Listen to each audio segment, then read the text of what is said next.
ఛానల్ని లైక్ చేసి సబ్స్క్రైబ్ చేసుకోండి. అలాగే మీ విలువైన అభిప్రాయాన్ని కామెంట్ ద్వారా తెలపండి. Please subscribe and support my channel. Hi అండి, వెల్కమ్ టు అవర్ ఛానల్. నేను ఇప్పుడు చదివి వినిపించబోయే కథ బస్తీ మే సవాల్ పార్ట్ 2. పార్ట్ 1లో పరశురామ్ని నందిని క్లబ్కి తీసుకుని వెళ్తుంది. ఆ క్లబ్ గురించి పరిచయం చేస్తుంది.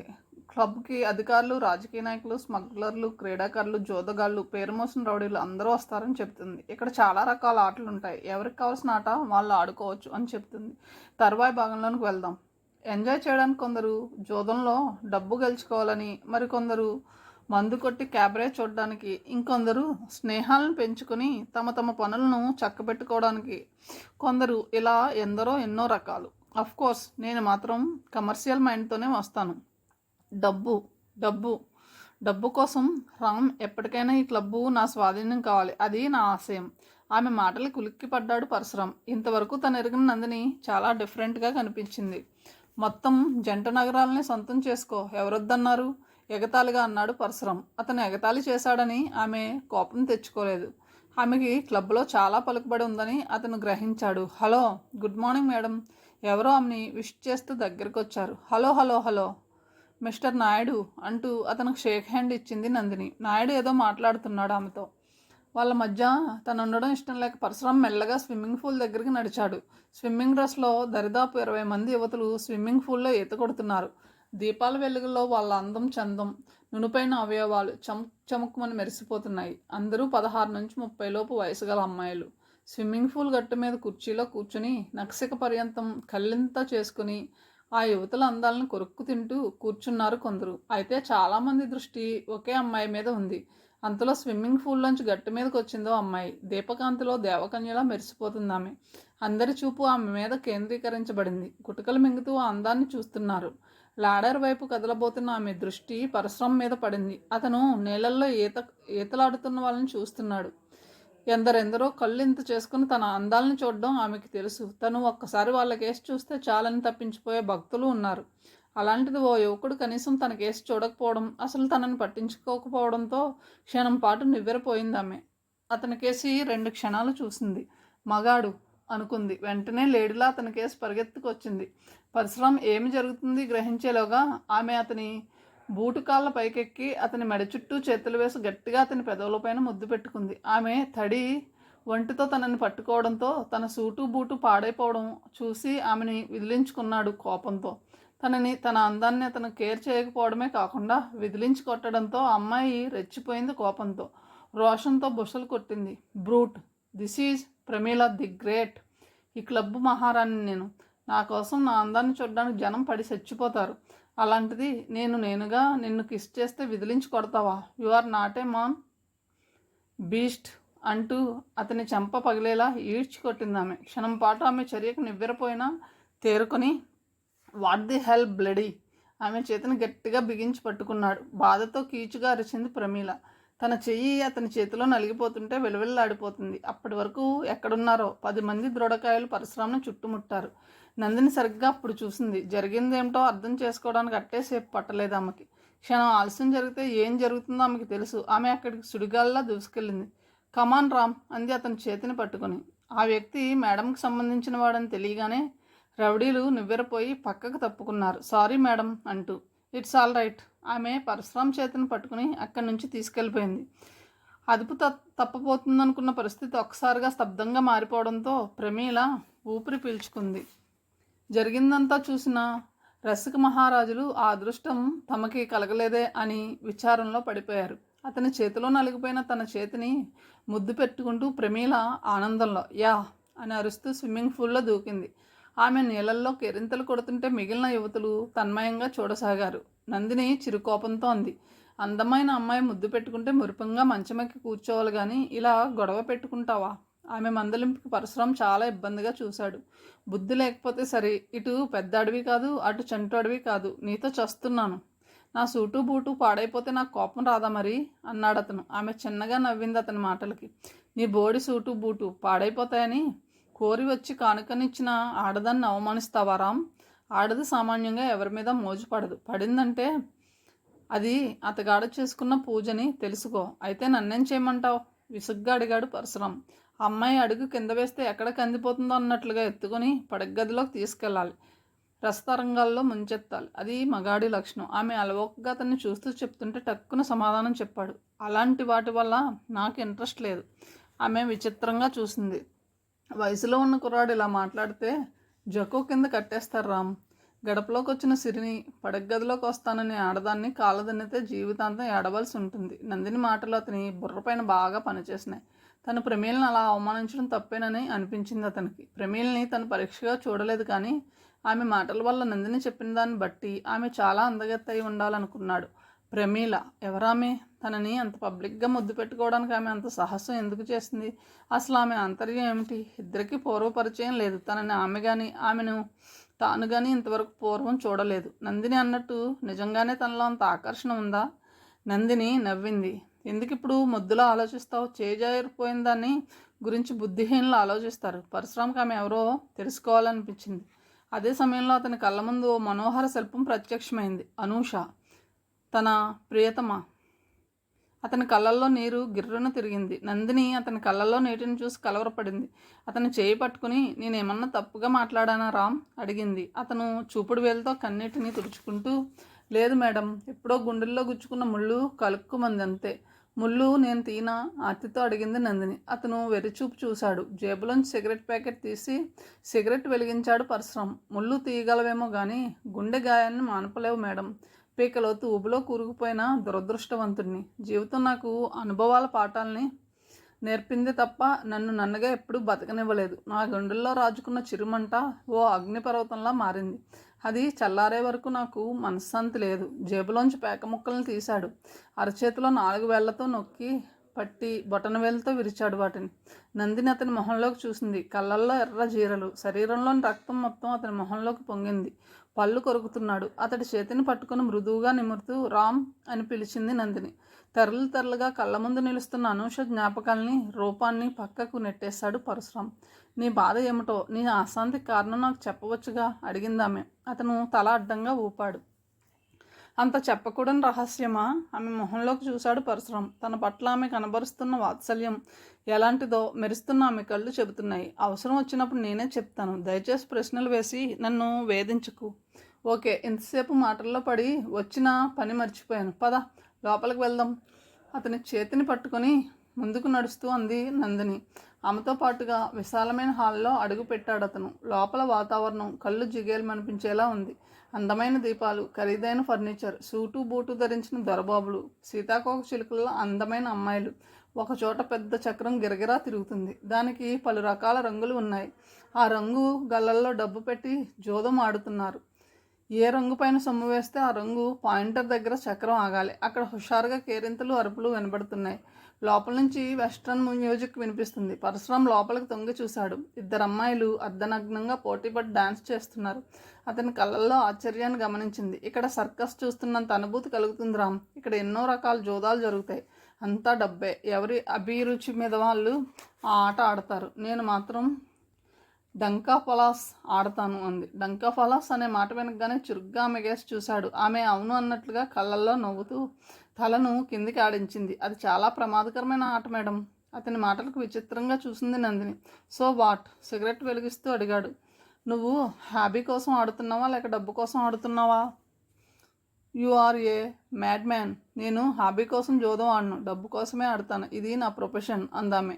ఆమె ఓ టేబుల్ దగ్గరకు నడిచింది. విశాలంగా ఉన్న ఆ గదిలో 10 టేబుల్స్ ఉన్నాయి. 1 డజన్ టేబుల్స్ దగ్గర మెంబర్లు సీరియస్గా ఆడుకుంటున్నారు.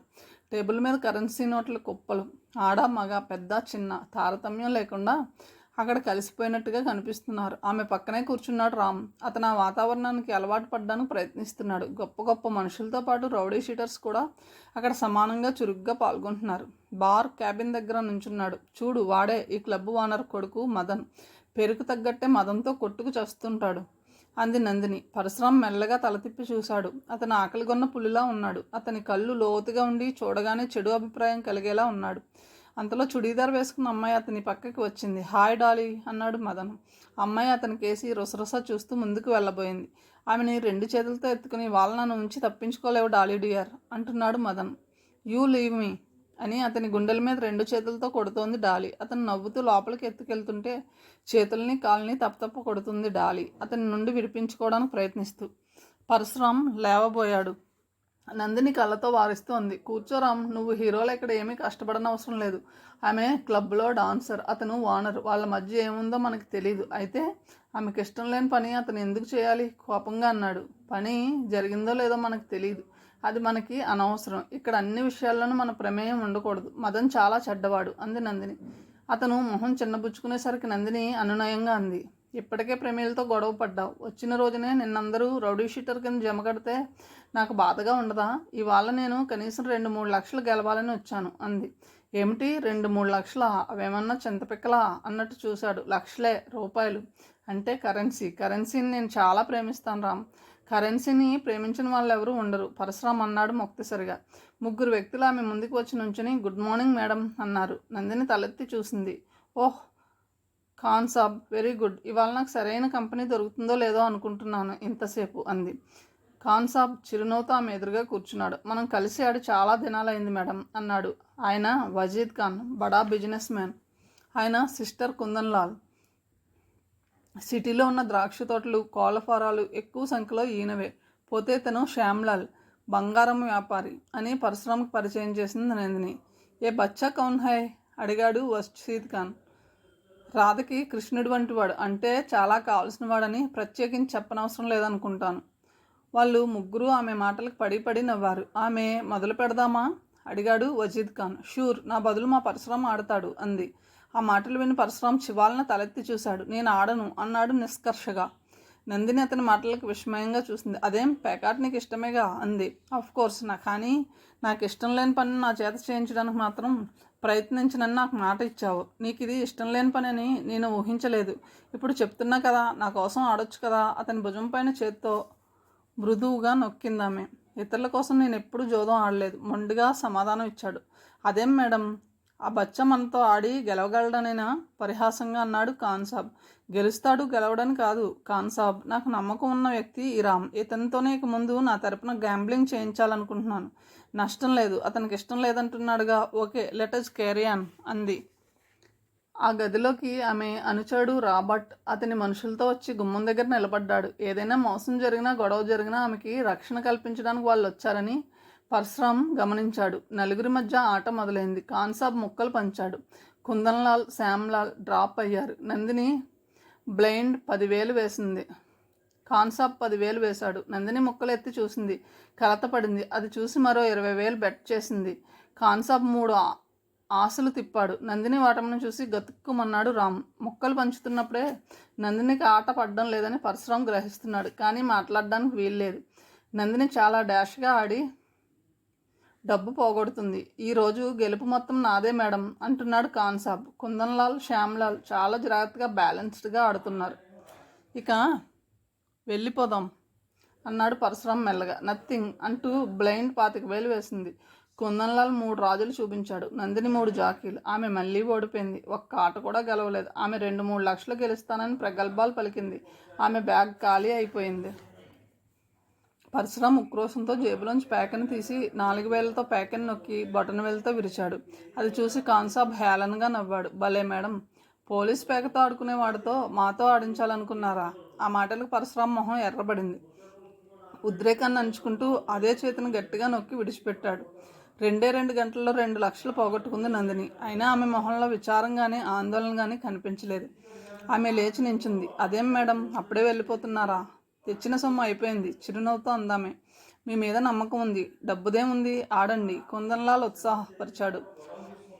సొమ్ము లేకుండా ఆడడం నాకు అలవాట్లేదు అని ఆమె విశ్వస బయటికి నడుస్తుంటే పిల్లిలా ఆమెను అనుసరించాడు పరశురాం. రాబర్ట్ తన అనుచరులకి సైగ చేసి బయటికి నడిచాడు. నందినితో బయటకు వస్తున్న పరశురాంని ట్రాన్స్పరెంట్ సారీలో లోపలికి వస్తూ భుజంతో డాష్ కొట్టి షో సారీ అంటూ కన్ను గీటింది ప్రమీల. తన మీద మేడంకి చాలా కోపం వచ్చిందని పరశురాంకి తెలుసు. అందుకే దారిలో ఆమెను మాట్లాడించలేదు అతను. పోర్టికేలో కారాపి దిగి విసవిసా నడుస్తూ లోపలికి వెళ్ళిపోయింది నందిని. నిజానికి ఆమె ఓడిపోవడానికి కారణం తను కాదు. అసలు ఆమె తెలివైందో కాదో అతనికి అర్థం కాలేదు. 2 లక్షలు హారతి కర్పూరంలా చేసేసింది. రూపాయిలా కాగితం ముక్కల అంత డబ్బు పోతే ఎవరికైనా బాధ కలుగుతుంది. ఓడిపోతున్న కొద్దీ రెచ్చిపోయి ఆడింది పాపం. ఆమె గెలవలేదన్న విషయం అతను ఎప్పుడో పసిగట్టాడు. అట్లా జరుగుతున్నప్పుడు మధ్యలో తను ఇంటర్ఫియర్ కాకూడదు. అందుకే తను ఊరుకోవాల్సి వచ్చింది. జోదానికి ముఖ్యంగా కావాల్సింది సహనం. Slow and study wins the race అన్నారు. ప్యాకాటలో డబ్బు జారిపోతున్నప్పుడు ఉద్రేకపడినా రెచ్చిపోయినా పంతానికి పోయినా హ్యాండ్ ఇంకా డౌన్ అవుతుంది. అప్పుడే ఆటను కంట్రోల్ చేయగలగాలి. ఆమె మేడ దిగి కిందికి వస్తుందేమోనని ఎదురు చూస్తూ హాల్లో కూర్చున్నాడు. సిగరెట్ పైన సిగరెట్ కాలుస్తున్నాడు. మధ్య మధ్యలో మేడం మెట్లకే ఆతృతగా చూస్తున్నాడు. దాంతో మేడం ఎంత కోపంలో ఉన్నది అర్థమైంది అతనికి. విసుగ్గా ఉంది. జేబులోంచి కార్డ్స్ తీసి ఆడుకోవడం మొదలుపెట్టాడు. 10 నిమిషాల తర్వాత రంగన్న వచ్చి, బాబు భోజనానికి రండి అని పిలిచాడు. మేడం వస్తున్నారా?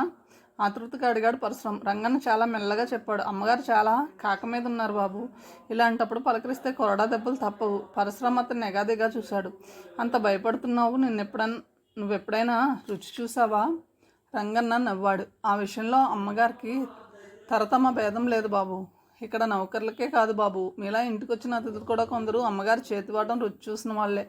ఆ తల్లికి ఎంత కోపమో, హృదయం అంత చల్లని బాబు. పరశురాం మాట్లాడలేదు. ఇప్పటి వరకు తను ఆమె ఆదరణనే చూశాడు. రంగన్న చెప్పినట్లు ఆమె తనని కూడా బాదుతుందా?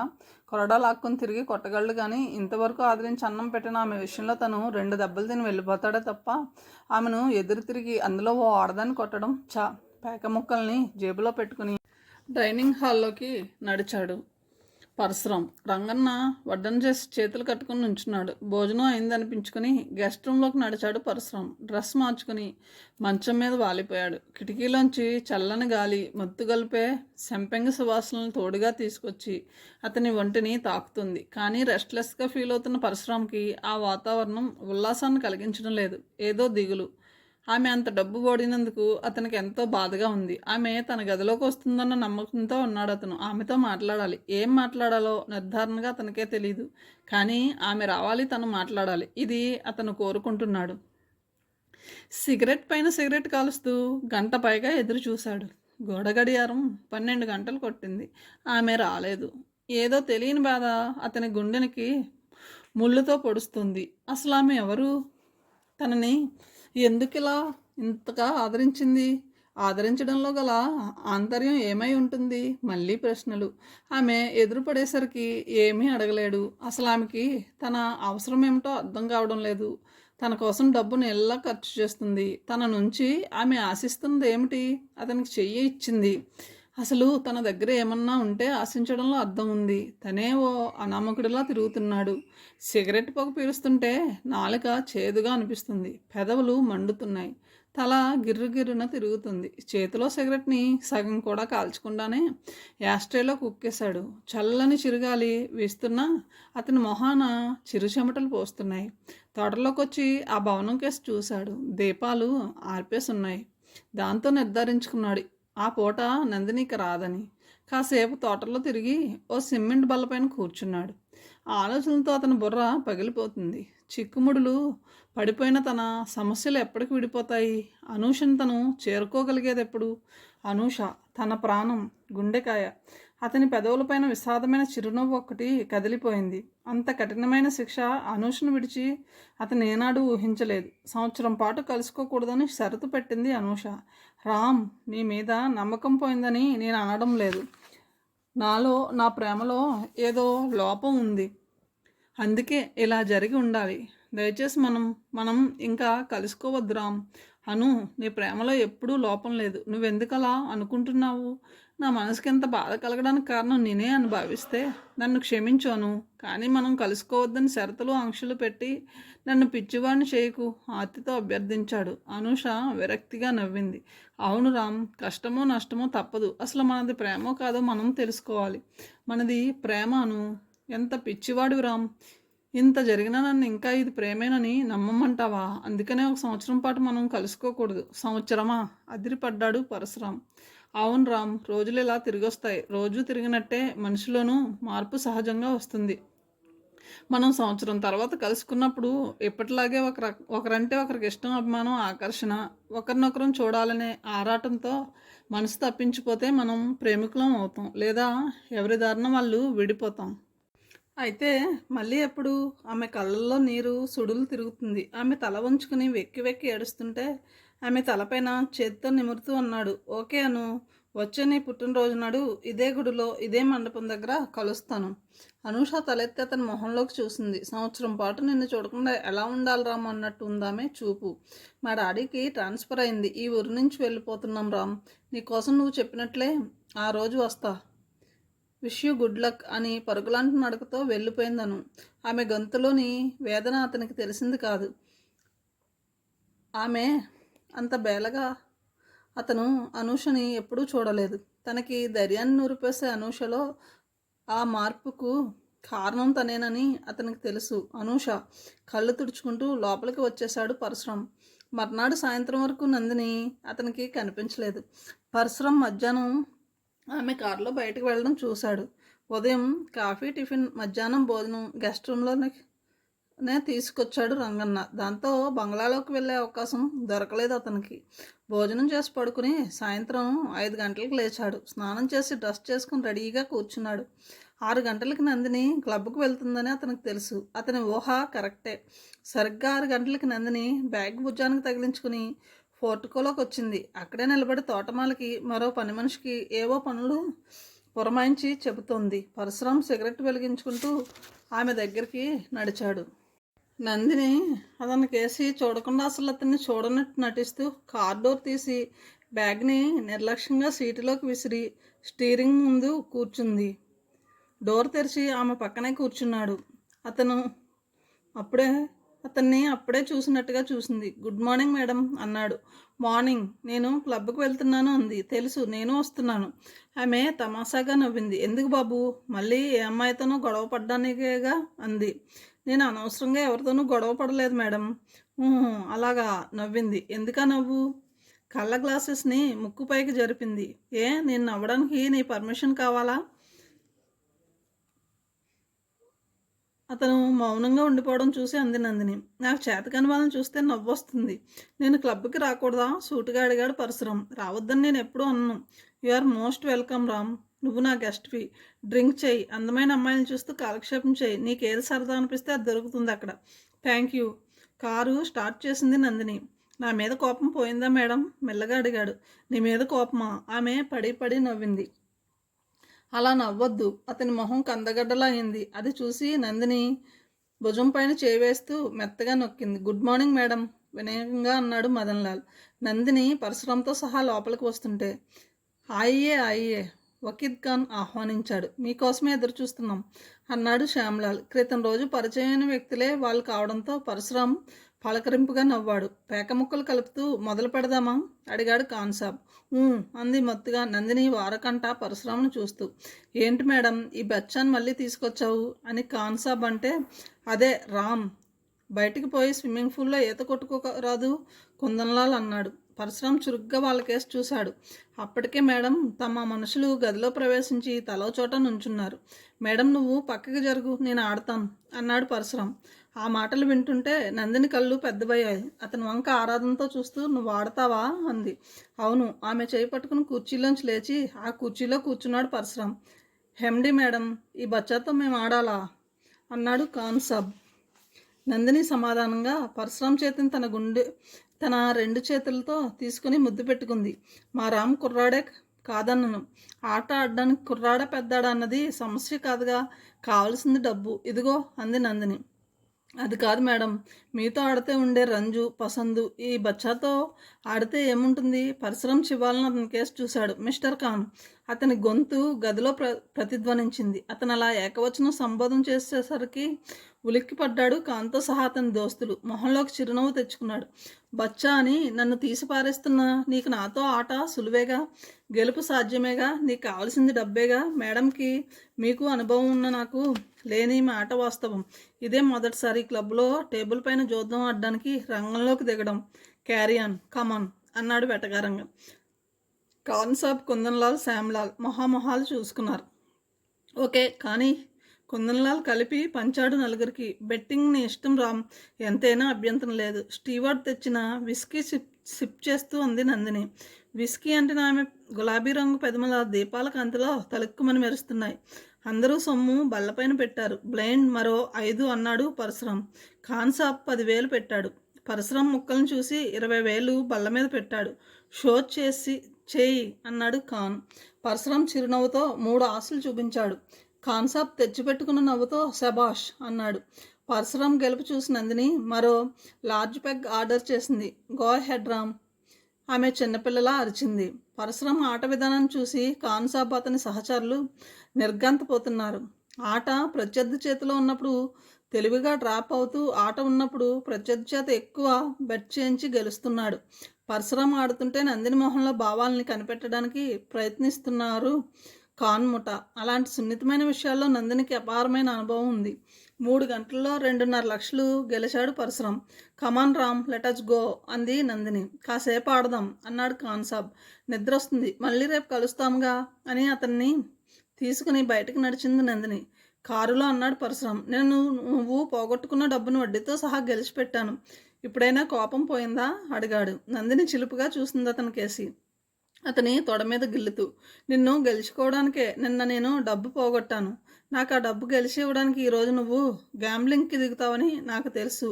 ఐ వన్ యూ రామ్, నాకు కావాల్సింది నిన్ను గెలుచుకోవడమే అంది ఆమె. పరశురాం సాకు తిన్నట్టు చూశాడు ఆమెని. ఏమిటా లుక్, రేపు చేస్తావా అని ఆమె పగలబడి నవ్వేస్తుంటే ఉక్రోషంతో ఆమెకేసి చూశాడు పరశురాం. పరశురాం మంచం మీద బోర్లా పడుకున్నాడు. అతని కళ్ళు తెరిచే ఉన్నాయి. నందిని గుమ్మంలో నుంచుని అతన్ని చూసి చిన్నగా నవ్వుకుంది. అతనికి బాగా కోపం వచ్చి ఉంటుంది, అలిగాడు అనుకుంది. వయ్యారంగా నడుస్తూ మంచం దగ్గరికి వచ్చి కూర్చుని అతను వీపు పైన చేత్తో నిమిరింది. అతను కదలలేదు. అతన్ని ఏదో విధంగా తన దారిలోకి మళ్లించుకోవాలని ఆమె ప్రయత్నం. అతన్ని, అబ్బా ఏమిటయ్యా ఇది, నీ వీపు నాంపల్లి స్టేషన్ ప్లాట్ఫామ్ అంత ఉంది కాస్త అతని పైకి వంగి అంది. పరశురాం విసురుగా తల తిప్పి చూశాడు. అతని మీదకి వంగి ఉండటంతో ఆమె సిరులు అతని మొహానికి గుచ్చుకున్నాయి. నిరుత్సాహాన్ని నటిస్తూ, నీ విపుని నేను పొగిడినట్టే నా అందాన్ని కూడా అలాగే పొగుడుతావా అనుకున్నాను. నీ మీద నాలో రోజు రోజుకి అనుమానం పెరిగిపోతుందయ్యా. నువ్వు అసలు మగవాడేనా అంది నందిని. చివ్వున తలెత్తి చూశాడు పరశురాం. మాటలకి అంత రోసం పొడుచుకొస్తే చేతుల్లో పోటుగాడు వినిపించుకోవచ్చుగా. పరశురాం ఆమె చేతిని విదిలించుకుని బాల్కనీ ఫేర్ఫెట్ వాల్ దగ్గరికి నడిచి సిగరెట్ వెలిగించాడు. నందిని హంసలా నడిచింది అతని దగ్గరికి. 100 మైళ్ళు చివరి నుంచి ఆడగాలి వీస్తుంటే వచ్చే మగాడు లేచి కూర్చుని ఒక్కసారి ఆడదాన్ని ముట్టుకొని చచ్చిపోవాలనుకుంటాడు. నీకు తెలియదేమో రామ్, మగాడికి విలువైన వస్తువు ప్రాణపదమైంది ఏది ఆడదేనయ్యా. అతను కోపంగా చూశాడు. అతన్ని గడ్డాన్ని పట్టుకుని కోపమా అడిగింది. అలక నవ్వింది నందిని. మగాడు అలిగితే మొట్టబుద్ధేస్తుంది రామ్, అదే ఆడపిల్ల అలిగితే బతిమాలన ముద్దు చేసిన అందం. నువ్వే చెప్పు మరి, నిన్ను చూస్తుంటే మొట్టబుద్ధి కావడం లేదు, బ్రతిమాలన ముద్దు చేయాలనా? ఆమె మాటలతో ఎక్కడలేని ఆవేశం వచ్చింది అతనికి. చేతిలో సిగరెట్ బయటకు విసిరేసి ఆమె ఊహించిన రీతిలో అమాంతం 2 చేతులతో ఆమెను బొమ్మను ఎత్తినట్టు ఎత్తి హత్తుకొని మరింత దగ్గరికి తీసుకెళ్లి పరపు మీద విసిరేశాడు పరశురాం. ఆమె మొహంలో చిరునవ్వు, కళ్ళల్లో మెరుపుని కూడా గ్రహించలేని స్థితిలో ఆమె మీద పడ్డాడు అతను. ఆమె పెదవులపైన, చెంపలపైన, పొట్టపైన ముద్దుల వర్షం కురిపించాడు. మెల్లగా లేచి చేతులు దులుపుకున్నాడు. నేను ఖచ్చితంగా మగాడినే మేడం, అది నీకు తెలియాలనే ఈ శాంపుల్ ఇచ్చాను అన్నాడు. అతని మాటలకి నందిని పడి నవ్వడం మొదలుపెట్టింది. ఎందుకు నవ్వుతావు? కోపంగా చూస్తాడు అతను. ఈ మాత్రానికే ఏదో ఘనకార్యం చేసిన వాళ్ళ చేతులు దులుపుకుంటే నవ్వు రాదారాం? నాకు శాంపుల్ ఇష్టం ఉండదు, ఏదైనా పూర్తి చేయాలి, ఫుల్గా తరించాలి. పరశురాం చేతిని పట్టుకుని మంచం మీదకి లాగి కూర్చోబెట్టింది నందిని. డబుల్ కాటికి తలవైపు బ్యాగ్కి ఆనించిన దిండికి వీపుని ఆనించి రిలాక్స్ అవుతూ చేతిని నిమురుతూ అంది నందిని. నువ్వు భోజనానికి ఎందుకు రాలేదు? అతను మాట్లాడలేదు. నా మీద కోపం వచ్చిందని నాకు తెలుసు రామ్ అందామె. యు ఆర్ ఏ చీట్ అన్నాడు. ఆ మాటల వల్ల అతనికి ఎంత కోపంగా ఉందో అర్థం అవుతుంది ఆమెకి. నందిని అతని నడుం చుట్టూ చేతిని వేసింది. ఆమె చేతికున్న బంగారం బ్యాంగిల్ అతని పొట్టకి గుచ్చుకుంటుంది. చిన్న విషయానికి అంతంత పెద్ద మాటలు ఉపయోగించిన అవసరం లేదు రామ్. నీ సరతకు నేను భంగం కలిగించలేదు, నిన్ను బలవంత పెట్టలేదు. నా ఓటమి చూసి పోగొట్టుకున్న నా సొమ్మును తిరిగి నాకు గెలిచి పెట్టడానికి నువ్వే ముందుకు వచ్చావు, నువ్వే ఆడావు. నువ్వు అలా ఓడిపోవడం డ్రామా అని నాకు తెలీదు రోషంగా అన్నాడు. ఆమె అతని తొడపైన గిల్లి మనోహరంగా నవ్వుతూ అంది. నిజమే, కానీ ఎందుకో తెలీదు, నీలో ఉన్న ప్రతిభని నీకు తెలియపరచాలన్నది నా అభిలాష. రామ్, దేవుడు ఒక్కో మనిషికి ఒక్కో విద్యలో ప్రావీణ్యాన్ని ఇస్తాడు. కొంతమంది తమలోని ప్రతిభని వెలుగులోకి తెచ్చుకొని ప్రసిద్ధులు అవుతారు. మరికొందరు బుసిపోక అన్నట్టు చెప్పుకోవటానికే తప్ప వెలుగులోకి రాలేరు. అక్కడే కృషి అనే మాట విలువని సంతరించుకునేది. రామ్, నీ చేతిలో జూదం రేఖ కుబుసం విడిచిన పాములా కనిపిస్తుంది. కోట్లు సంపాదించగల రేఖ అది. ఈ ప్రపంచాన్నే శాసించగల నెంబర్ 1 గ్యాంబ్లర్వి కాగలవు నువ్వు. నీలో నా కళని వెలక్కి తీసి నగిషీలు చెక్కాలన్నదే నా తపన రామ్. ఈ ప్రపంచంలో డబ్బుకున్న విలువ మరి దేనికి లేదు. డబ్బున్న ఓ హంతకుడికి ఉండే పరపతి గౌరవం ఈ సమాజంలో డబ్బు లేని జెంటిల్మన్కి ఉండదు. డబ్బే ఈ ప్రపంచం, ఈ ప్రపంచమే డబ్బు. ఎవరి వెంటబడినా అనుసరించినా దానికోసమే. నాయకులు ప్రజాసేవ కోసం జీవితాల్ని రాజకీయాలకు అంకితం చేసిన, కళ కోసం కళామ తల్లికి తారలు సేవ చేసిన, సామాజిక స్పృహ కోసం రచయితలు రచన చేసిన, అవినీతి ఆడదివి వ్యభిచరించిన డబ్బు కోసమే రామ్. అవినీతి ఒక్కటేనా డబ్బు సంపాదించడానికి మార్గం? పరశురాం మాటలకు నందిని మందహాసం చేసింది. ఇదంతా అవినీతి అని నేను అనడం లేదు, కానీ నీతినే సూత్రప్రాయంగా పెట్టుకునేవాడు పైకి ఎదగలేడన్నది నిర్వివాదాంశం రామ్. నీతో నేను ఏకీభవించలేను. ఛాలెంజ్ రామ్. జీవితం అంటే ఓ అవగాహన లేని పసివాడివి నువ్వు. నీ చేతిలో ఉన్న విద్యతో నిన్ను గొప్పవాడిని కావాలని ఆశిస్తున్నానే తప్ప అవినీతిలో కూరుకుపోమని నేను చెప్పడం లేదు. నువ్వు నన్ను అర్థం చేసుకోవడానికి ప్రయత్నించు, నీకే అర్థమవుతుంది. పరశురాం తన పొట్ట చుట్టూ ఉన్న ఆమె చేతిని విడిపించుకుంటూ, దొంగతనం కూడా కలాగా అన్నాడు. జొదగాడికి దొంగకి తేడా ఉంది రామ్. ధర్మరాజు అంతటి మహారాజు జోదం ఆడాడు. ధర్మం తప్పనే ఆ మహారాజా జోదం తప్పు కదని ఆడినప్పుడు నువ్వు నేను దాని గురించి ఆలోచించవలసిన పని లేదు. అది కూడా అన్ని ఆటల్లానే ఓ క్రీడ. పరశురాం భుజాలను పట్టుకుని మీదకి లాక్కుంది నందిని. మెత్తని ఆమె గుండెలు అతని ఛాతీకి ఒత్తుకుంటున్నాయి. అతని తలలోనికి చేతి వేళ్ళను పోనిచ్చి నిమురుతూ, నా మాట వింటే నిన్న మనిషిని చేస్తాను రామ్. మంచి బట్టలు, ఉండడానికి ఇల్లు, కారు, టెలిఫోన్ అన్నీ, ఇంకా ఏం కావాలన్నా నేను ఇవ్వగలిగింది ఏదైనా సరే ఇస్తాను. జూలీ క్లబ్లో నువ్వు రోజు పేకాట ఆడాలి. నన్నంత గొప్పవాడిని చేయాలని నీకు ఎందుకంత ఆరాటం? దానివల్ల నీకు కలిగే లాభం? నందిని ఎలాంటి మగవాడైనా సరే తనకి పాదాక్రాంతుడైపోయేలా నవ్వింది. అతని చేతిని తన తొడపైన హత్తుకుంటూ అంది. పెట్టుబడి నాది. గెలిచిన దానిలో నీకు పర్సంటేజ్ ఇస్తాను. అది కాక మిగిలిన నీ అవసరాలన్నీ నేనే చూస్తాను. ఆ జూలీ క్లబ్ ఎప్పటికైనా నాకు కైవసం కావాలి. ఆమె మాటలకి పరశురాంకి నవ్వొచ్చింది. తెలియకుండానే ఆమె తొడపైన కొంచెం పైన గిల్లాడు. ఏంటది? చిరుకోపంతో అంది. గుడినే మింగాలనుకుంటున్న ఆశకి ఏమనాలో తోచక గిల్లాను. నొప్పి పెట్టిందా? అయ్యో పాపం అన్నట్లుగా అతను అడిగేసరికి ఆమె అంది. ఏం నాయనా అంత జాలి పడుతున్నావా? నేను గిల్లితే అసలే ఊడిపోతుంది, జాగ్రత్త అంది. లేకపోతే ఆ క్లబ్బు నీకెందుకు అన్నాడు. నందిని అతని చెవిని కొరికింది. నీకు తెలియదు రామ్, నా కోరికలో స్వార్థం లేదు, ఆవేదన ఉంది. బతికి ఉన్న మనిషి గుండెను బయటికి లాగి పిండేస్తున్న బాధ ఉంది రామ్. ఆమె కళ్ళలో నీరు తలుక్కున మెరిసింది. ఆ కన్నీటిని అతను తుడుస్తాడని ఆమె ఆశతో ఎదురు చూసింది. నీకేదో ప్లాస్ ఉందనుకుంటాను. ఆమె తెల్లటి పాదాన్ని అరచేత్తో సవరదీస్తూ అన్నాడు. ఆమె మొహం కందగడ్డలా ఎర్రగా అయింది. నీకు ఎగతాళిగా ఉండవచ్చు, కానీ నా ఆశయానికి ఊపిరి ఎవరో తెలిస్తే నీ కాళ్ళ కింద భూమి కదులుతుంది రామ్. ఆమె మాటలకి ఉలిక్కి పడ్డాడు పరశురాం. అంత ఊపిరి పోసిన ఆ వ్యక్తి ఎవరు? ఓ దేవుడు. మన దేవుళ్ళకి చాలా పేర్లుంటాయి, ఏ దేవుడో చెప్పు. ఆమె తల అడ్డంగా ఊపింది. ఇది సమయం కాదు, అవసరం వచ్చినప్పుడు నీకే తెలుస్తుంది అంది. అంతవరకు సస్పెన్స్ తప్పదంటావా? నువ్వు ఎలా అనుకున్నా పర్వాలేదు. నువ్వు నా మాట వినవా అడిగింది. రేపు ఉదయం చెప్తాను అన్నాడు అతను ఏదో ఆలోచిస్తున్నట్టుగా. ఆమె ఆశగా చూసింది అతని కేసి. నా మాట కాదనమన్న నమ్మకం నాకుందిరాం అంది నందిని. చూద్దాం. అతను అదోలా నవ్వాడు. థ్యాంక్ యూ, పద, ఆకలి వేస్తుంది, భోజనం చేద్దాం. వద్దు, ఆకలి మీద పడుకుంటే ఆలోచనలు చురుగ్గా పనిచేస్తాయి. ఇక నువ్వు వెళ్ళవచ్చు మేడం అన్నాడు పరశురాం. వెళతాను, లేకపోతే మంచాన్ని షేర్ చేసి నీ పక్కన పడుకుంటాను అనుకున్నావా అని మంచం దిగి అతని చెంపల్ని సవరదీసి గుడ్ నైట్ అని వెళ్ళిపోయింది. ఆమె వయ్యారంగా కదిలి వెళుతుంటే ఎలాగో కదులుతున్న ఆమె పిరుదుల కేసు చూస్తూ సిగరెట్ వెలిగించాడు పరశురాం. నందిని బెడ్రూమ్లోకి వచ్చాడు పరశురాం. డ్రెస్సింగ్ టేబుల్ ముందు కూర్చొని మేకప్ చేసుకుంటుంది నందిని. మేడం, నేను వెళ్ళిపోవడానికి నిశ్చయించుకున్నాను అన్నాడు. పెదములకు లిప్స్టిక్ వేసుకుంటున్న ఆమె గిర్రెను వెనక్కి తిరిగింది. పరశురాం తిరిగి అన్నాడు. మన మధ్య ఏనాడో ఉన్న రుణం మనల్ని ఎలా కలిపింది మేడం. బహుశా రుణం తీరిపోయిందనుకుంటాను. ఆమె దిగులుగా చూసింది. ఎక్కడికి వెళ్తావు రామ్? ఆమె గొంతు చేరబోయింది. గమ్యం తెలీదు, ఎక్కడికో. అతని దగ్గరికి వచ్చి భుజాలని గుచ్చి పట్టుకుంది నందిని. ఈ జనారణ్యం ఎంత భయంకరమైందో నీకు ఇంకా తెలియదు రామ్. ఏ మనిషి అండలేకుండా తెలియని మహానగరంలో నువ్వు ఎలా బతకగలవు? అతను బరువుగా నవ్వాడు. చదువుకున్న వాడిని నేనే భయపడితే ఏమీ లేని అనాథల సంగతి ఏమిటి మేడం? అయినా నేనెవరో, నా వ్యక్తిగత జీవితం ఎలాంటిదో తెలియకపోయినా ఆశ్రయం ఇచ్చి ఆదరించావు, సర్వభోగాల్ని రుచి చూపించావు. ఇదే జీవితాన్ని, ఇవే భోగాల్ని నేను కోరుకోవడం లేదు. నేను నేనుగా బ్రతకడానికి ప్రయత్నిస్తాను. కానీ ఈ సమాజం నిన్ను నిన్నుగా బ్రతకనివ్వదు రామ్. ఎందుకని? సమాజం అంత భయంకరమైందా? ఆమె పేలవంగా నవ్వింది.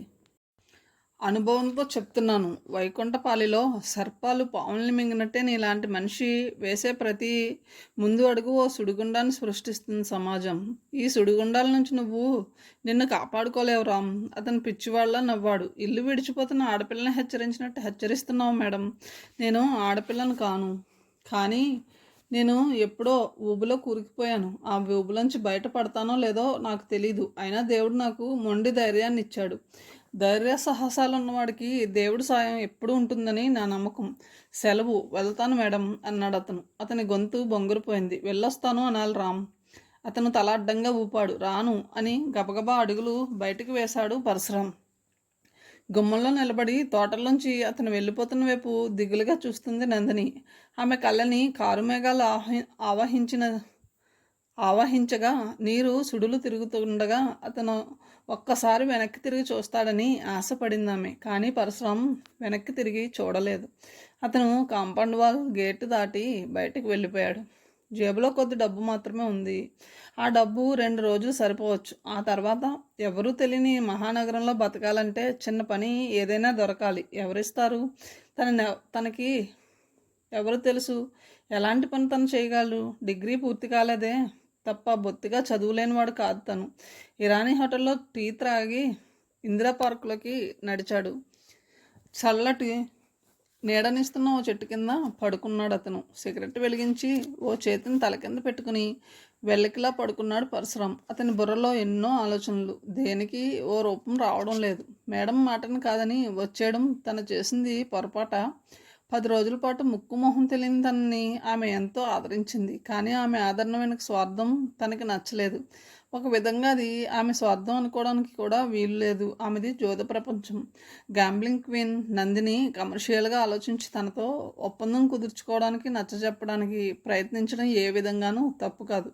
తనకిష్టం లేదు, వచ్చేశాడు అంతే. తన గురించి ఆలోచించడం కానీ బాధపడడం కానీ అనవసరం అని అనిపించింది. చేతిలో సిగరెట్ చివరి వరకు లాగి వేలు చుర్రుమనడంతో దాంతో మరో సిగరెట్ వెలిగించి దాన్ని పక్కన విసిరేశాడు. నిజానికి తను ఆమె ఒప్పందాన్ని అంగీకరించిపోయినా ఆమె తనను ఇల్లు విడిచి పొమ్మనలేదు. అలా అనేది కూడా కాదు. తనంటే ఆమెకు ఎందుకో అంత అభిమానం.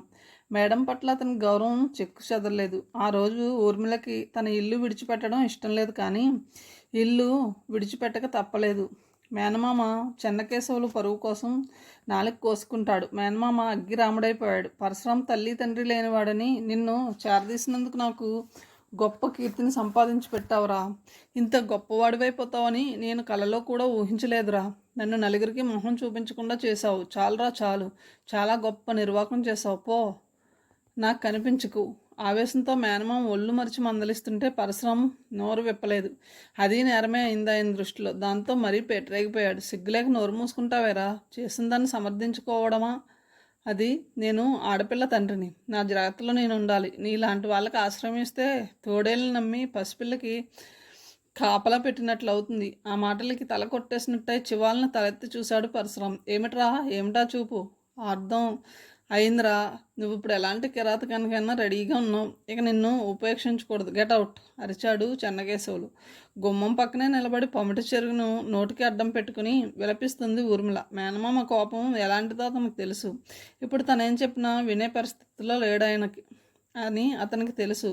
వెళ్తాను, కానీ వెళ్లే ముందు ఒక మాట మామయ్య అన్నాడు పరశురాం మెల్లగా. నువ్వు చెప్పడం నేను వినడమునా? నథింగ్ బాబా, నథింగ్. నీ పేస్ చూస్తుంటే నాకు ఒంటిపైన జర్రలు పాకుతున్నాయి. ఉరిశిక్ష విధించిన వాడికి కూడా ఏదైనా చెప్పుకోవడానికి ఒక అవకాశం ఇస్తారు మామయ్య. దానికి కూడా నీకు అర్హత లేదురా. నిన్ను నా కూతురుతో సమానంగా కన్న కొడుకులా పెంచాను. ఓ ఆడపిల్ల పైన అత్యాచార ప్రయత్నం చేసిన నిన్ను మనిషిగా గుర్తించలేను. నీకు నాకు మధ్య ఉన్న రక్త సంబంధాన్ని ఈ రోజుతో తెంచేస్తున్నాను. తెంచేస్తే తెగిపోతుందా మామయ్య మన అనుబంధం? ఆవేదనతో అన్నాడు అతను. సెంటిమెంట్ మీద దెబ్బ కొట్టాలని ప్రయత్నించకరా పరశురాం. నా చేత అన్నిటికీ తిరోధకాలు ఇప్పించేస్తావు. తిరిగి నేను గడపలోకి వచ్చేసరికి నువ్వు ఇక్కడ నాకు కనిపించకూడదు అని చెన్నకేశవులు బయటికి నడవబోయాడు. విరక్తితో నవ్వాడు పరశురాం. ఇక ఆ ఇంటితో రుణం తీరిపోయిందని ఖచ్చితంగా అర్థమైపోయింది. అంతవరకు అవసరం లేదు మామయ్య, ఇప్పుడే వెళ్ళిపోతాను అని వస్తున్న దుఃఖాన్ని ఆపుకోవడానికి ప్రయత్నిస్తూ మెట్లు దిగాడు. గేట్లోంచి బయటకు వెళ్ళబోతూ క్షణం ఆగి వెనక్కి చూశాడు పరశురాం. మేనమామ తిరిగి ఇంట్లోకి ఆహ్వానిస్తాడని కాదు, ఊర్మిళను కూడా చూడాలనిపించింది. ఆమె తండ్రి కాళ్ళ దగ్గర కూర్చొని బోరుమని ఏడుస్తుంది. రైల్వే స్టేషన్ సమీపంలో ఉన్న కాలువ గట్టు మీద కూర్చున్నాడు పరశురాం. చిన్న చిన్న గులకరాలను నీళ్ళలోకి విసురుతున్నాడు. అతడి పక్కనే బోల్డని సిగరెట్ పీకలు పడి ఉన్నాయి. ఊర్మిళ కన్నీరు అతన్ని కలవరపరుస్తుంటే తనంటే ఆమెకి ఎందుకంత ఇష్టమో పరశురాముకి తెలుసు. సిగరెట్ పొగని గుండెల్లోకి పీల్చి వదిలాడు. పొలమారింది దగ్గు, కళ్ళల్లో నీరు. ఆ సమయంలో చెయ్యి అతడి భుజం పైన పడింది. తల తిప్పి చూశాడు. ఊర్మిళ పమిట చెంగుతో అతని కళ్ళను తుడిచింది. నువ్వెందుకు వచ్చావు ఊర్మిళ? జీరపోయింది అతని గొంతు. ఆమె దిగులుగా చూసింది. పోలీసులతో దెబ్బలు తిని ఇంటికొస్తే ఆదరించేది పోయి ఇంట్లోంచి గెంటాడు నాన్న. నా మనసు ఉండబట్టలేక నేనే వచ్చేసాను. అతడి గుండె మీద తల ఆనించి వెక్కి వెక్కి ఏడిచింది ఊర్మిళ. ఆమె తలపైన చేత్తో నిమిరాడు అతను. ఒళ్ళు హోనం చేసేసారు ఊర్మిళ, బాధగా చెప్పాడు అతను. ఇలాంటి సమయంలో నీ దగ్గరుండి సేవ చేసే అదృష్టం లేకపోయింది. పర్వాలేదు, నువ్వు వెళ్ళిపో, ఎవరైనా చూస్తే బాగోదు. ఆమె తలెత్తి అతని మొహంలోకి చూసింది. ఒకళ్ళకి బాగుంటుందా లేదా అన్నది నాకు అనవసరం బావా. నా బావ కోసం నేను వచ్చాను. అది తప్పంటే ఎలా? నా బావ కట్టుబట్టలతో బయటకు వచ్చేసాడంటే బాధ నాకుంటుంది కానీ ఇంకెవరికి ఉంటుంది? ఆమె గొంతులో దుఃఖం ధ్వనిస్తుంది. ఊర్మిళ, నీకు ఎందుకెంత ఇది? అడిగాడు పరశురాం. ఆమె పిచ్చిగా నవ్వింది. పిచ్చిదాన్ని బావా, వెంట రావద్దంటే ఎత్తుకోమని ఏడ్చినట్టు నువ్వు ప్రేమించకపోయినా వెంట పడుతున్నానని కదూ నువ్వు అనుకునేది? అది కాదు. చెప్పకు బావా, నువ్వు నన్ను ప్రేమించలేదని నాకు తెలుసు. నా మీద నీకు వట్టి అభిమానం తప్ప ప్రేమ లేదు, నాకు తెలుసు. అయినా నీ మీద మమకారాన్ని, ప్రేమని, ఆరాధనని పెంచుకున్నాను బావా. దానికి నీ అనుమతి అవసరం లేదు. అది నా ఇష్టం. అంటే? ఊర్మిళ వెర్రిగా చూసింది అతన్ని. నువ్వు నన్ను ప్రేమించకపోవచ్చు, కానీ నన్ను ప్రేమించవద్దనడానికి నీకు అధికారం, హక్కు లేవుగా. అతను మాట్లాడలేదు. ఊర్మిళ అతని చేతిని తన చేతిలోకి తీసుకుంది. ఎక్కడికి వెళ్ళాలని వచ్చావు? అడిగింది. తెలీదు. ఆమె నిట్టూర్చింది. నీకు తెలియదని నాకు తెలుసు. నేను కూడా వచ్చేస్తాను. నీతో తీసుకెళ్తావా? అడిగింది ఊర్మిళ. ఆమె మాట్లాడే ప్రతి మాట చాలా ఇరకాటంలో పెడుతుంది పరశురాంని. ఏం సమాధానం చెప్పడానికి తోచడం లేదు అతనికి. నా నిస్సహాయతను గుర్తు చేసి పరితపిస్తున్నావా ఊర్మిళ అన్నాడు. ఆమె అతని పెదవులకి చేతిని అడ్డుపెట్టింది. ఎంత మాట అన్నావు బావా. మానసికంగా నేను నీకు ఎంత దగ్గర అయ్యానో నీకు తెలీదు. ఇది నీకు తెలుసా? ఏమిటి? ప్రతి రాత్రి నీ పక్కలో పడుకున్నట్టే అనుభూతి చెందుతూ ఉంటాను. ఆమె పెదవులపైన చిరునవ్వు కదలాడుతుంది. మొహంలో సిగ్గుదొంతర్లు. అంతలోనే సీరియస్గా మారిపోయింది. సిగ్గు విడిచి మాట్లాడుతున్నాను అనుకుంటున్నావు కదూ? నీ దగ్గర నాకెందుకు బావా సిగ్గు? నువ్వు అమాయకుడివి. దుర్మార్గులకి, అవినీతికి నిలయమైపోయినా ప్రస్తుత కలుషిత వాతావరణంలో నీకు తోడుగా అండగా నిలవాలనుకోవడం అది నా స్వార్థం బావా. పిచ్చి పిల్ల, నేను నేరస్తుడిని. ఊళ్ళో జనం నన్ను ఎలా చూస్తున్నారో తెలుసా? ఊర్మిళ అతని నుదుటిపైన ముద్దాడింది. చుట్టూ ఉన్న పొలాలపైనుంచి వీస్తున్న పైరుగాలికి ఆమె అందమైన ముంగుర్లు మొహం పైన పడుతున్నాయి. నువ్వు అనుమానితుడివే కానీ నేరస్తుడు కాదు బావా. అతని కళ్ళు పెద్దవి చేసి చూశాడు. నేరం చేయలేదని నువ్వు నమ్ముతున్నావా? ఆమె భుజాలను పట్టుకొని కుదిపేస్తూ అడిగాడు పరశురాం. ఆమె నవ్వింది. ఈ ప్రపంచమంతా ముక్త కంఠంతో నిన్ను నేరస్తుడన్నా నేను నమ్మను బావా. ఆనాడు నిన్ను కవ్వించడానికి చిలిపితనంతో నీకు నగ్నంగా కనిపించిన నిగ్రహంతో నన్ను మందలించావు. అంత అవకాశం దొరికినప్పుడు ఏ ఆడదాన్నైనా ఏ మగాడైనా విడిచిపెడతాడా? ఆనాడు నువ్వు చూపిన నిగ్రహం నన్ను మందలించడంతో నీ మీద ఆరాధన రెట్టింపైంది నాకు. అలాంటి మనిషి ఓ ఆడపిల్ల ఇంటికి వెళ్ళి అత్యాచారం చేయడానికి ప్రయత్నించాడంటే నేను ఎలా నమ్ముతాను? నువ్వు ఓ మనిషిని హత్య చేసావంటే నమ్మేదాన్ని, కానీ ఆడపిల్లనైనా అత్యాచారం చేసావంటే నా కంఠంలో ప్రాణం ఉండగా నమ్మను. అవును బావా, నీకంతా ఆడది కావాలనుకుంటే నీ కోరిక తీర్చడానికి, నీ కౌగిటిలో కరిగిపోవడానికి నా మనసెరిగిన నువ్వు నన్ను నీ అనుభవంలోకి తీసుకుపోయేవాడివా? నువ్వు దుర్మార్గుడు కాదు బావా అంది ఊర్మిళ. కనీసం నువ్వు నన్ను నమ్మనందుకు కొండంత ధైర్యం వచ్చింది ఊర్మిళ. పోనీలే, ఆ మాత్రం నీలో ధైర్యం కలిగితే నాకు సంతోషమే అంది ఊర్మిళ. చీకటి పడుతుంది, వెళ్ళు. మామయ్యకి తెలిస్తే అగ్గి రాముడవుతాడు. ఊర్మిళ కళ్ళతోనే నవ్వింది. అగ్గిరాములకి బుగ్గిరాములకి పరశురాముడు భయపడకూడదు బావా. ఆమె మాటలకి అతను నవ్వడానికి ప్రయత్నం చేశాడు. ఇంటికొచ్చాయి అంది మెల్లగా. అతను తల అడ్డంగా ఊపాడు. ఈ ఊరు విడిచి వెళ్ళిపోతాను. ఈ ఊళ్ళో నేనున్నాను బావా. అతను బాధగా చూశాడు ఆమె కేసి. ఊర్మిళ, మాటలతో చిత్రవద చేయకు. నిన్ను కాలేజీ నుంచి డిస్మిస్ చేశారు. క్రిమినల్ కేసులో ముద్దాయిని తోటి స్నేహితులే ఎసడించుకుంటున్నారు. మామయ్య కోపానికి గురయ్యాను. ఏ ఊరు వెళ్తావు? బ్రతుకు తెరువు కోసం ఎవరు రైలెక్కినా హైదరాబాద్కే. ఇక్కడ నీ కోసం ఎదురు చూసే ఓ పిచ్చి మరదలు ఉందని మర్చిపోవుగా బావా. ఉద్వేగంగా ఆమె అడుగుతుంటే అతను క్షణం కళ్ళు మూసుకున్నాడు. మంచు గంధం సువాసనని, మల్లెల సౌరభాన్ని ఎవరు మరిచిపోరు ఊర్మిళ. ఆమె అతని చేతిని తన చేతిలోకి తీసుకుంది. ఆమె చేతి వేలికున్న ఉంగరాన్ని తీసి అతని వేలికి తొడిగింది. ఏమిటి? ఆశ్చర్యంగా చూశాడు. ఆమె నవ్వింది. అది నవ్వు కాదు, నవ్వడానికి చేసిన చిన్న ప్రయత్నం మాత్రమే. కంగారు పడకపోవా, ఉంగరం తొడిగి పెళ్ళైపోయిందంటానని, ఇది నీ అవసరానికి ఉపయోగపడుతుందని. ఆ మాటలకి అతని కళ్ళల్లో నీళ్లు నిలిచాయి. నా కోసం నువ్వు 2 కన్నీటి బొట్లు విడిచావంటే అంతకంటే నాకేం కావాలి బావా. ఊర్మిళ, ఆమె ఒక్కసారిగా అతన్ని పెనవేసుకుంది. ఆమె వీపు చుట్టూరా చేతులు వేసి నిమిరాడు పరశురాం. మెల్లగా తలెత్తి అతని కళ్ళల్లోకి చూసింది ఊర్మిళ. నీ క్షేమ సమాచారాలు తెలుసుకోవడానికి ఆరాటపడుతూ ప్రతిరోజు ఎదురు చూస్తుంటాను. ఉత్తరం రాయి బావా అన్నాడు. జాకెట్లోంచి 500 కాగితాలను బయటకు తీసింది ఊర్మిళ. ఈసారి నీ పుట్టినరోజుకి నీకు బట్టలు కొనాలని ఈ డబ్బులు పోగు చేశాను, తీసుకో బావా. ఇవి నీకు మరోలా ఉపయోగపడతాయి. అతను ఆమె కేసు చూస్తూ నిలబడిపోయాడు. ఆమె ఆ డబ్బుని అతని జేబులో పెట్టి అతను ఊహించినంత వేగంగా అతని చెంపలపైన ముద్దు పెట్టుకుని గిరుక్కున వెనక్కి తిరిగి పరుగు తీసింది. ఆమె చర్యకి నివ్వెరపోయాడు పరశురాం. కథను ఇంతటితో ముగిస్తున్నాను. తిరిగి తర్వాయి భావంతో కలుద్దాం. Thank you.